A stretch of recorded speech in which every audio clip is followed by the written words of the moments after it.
ক্রীড়ায় শক্তি, ক্রীড়ায় বল এই স্লোগানে চন্দনাইশ উপজেলার পশ্চিম কেশুয়া পূর্বপাড়াত মরহুম জিহাদুল ইসলাম টিটনের স্মৃতি স্মরণে সপ্তমবারের মতো রাত্রিকালীন অলিম্পিক ফুটবল টুর্নামেন্ট 2024-25 অনুষ্ঠিত।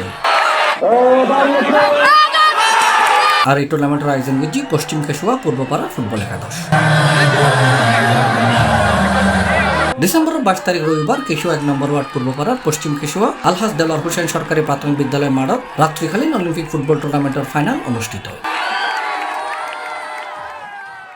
এডে কেশুয়া উচ্চ বিদ্যালয়ের সাবেক সভাপতি মইনুদ্দিন আহমেদ রূপনের সভাপতিত্বে চন্দনাইশ উপজেলা এলডিপি সিনিয়র সহসভাপতি শের আলী মাস্টারের উদ্বোধনে খেলাত প্রধান অতিথি হিসেবে উপস্থিত আছেন চন্দনাইশ পৌরসভা এলডিপি সভাপতি এম আইনুল কবির।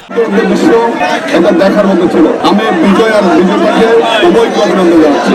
আজকে এই খেলা মানুষকে আনন্দ দিয়েছেন। আমি দুজনেই খেলা আমাদেরকে সুন্দর খেলা উপহার দিয়েছেন। এই সময় একটা প্রধান বক্তা হিসেবে উপস্থিত আছেন চন্দনাইশ উপজেলা গণতান্ত্রিক যুবদলের সভাপতি সাইফুল ইসলাম খান। বিশেষ অতিথি আছেন চন্দনাইশ পৌরসভা এলডিপি সিনিয়র সহসভাপতি আলহাজ আব্দুল মাহমুদ, চন্দনাইশ উপজেলা গণতান্ত্রিক যুবদলের সহসভাপতি Babu Rubel Deb, Delwar cold store vice chairman Anwar Chowdhury, প্রবাসী আব্দুল সালাম মুন্সি, বিশিষ্ট ব্যবসায়ী হুমায়ুন কবির। পরিচালনা কমিটির মধ্যে উপস্থিত আছেন মোহাম্মদ সেকান্দার মিয়া, শাহিদুল ইসলাম, এহসান, রিশাতুল ইসলাম অমি, মোহাম্মদ রাসেল, রাজীব, নয়ন সহ আরো বহু।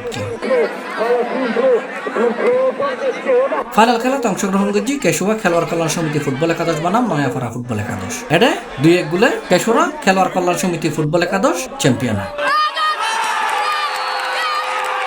পরে অতিথি হলে চ্যাম্পিয়ন এবং রানার্স আপ দলের মাঝে ট্রফি ও পুরস্কার বিতরণ করেন। C+ TV, Chittagong.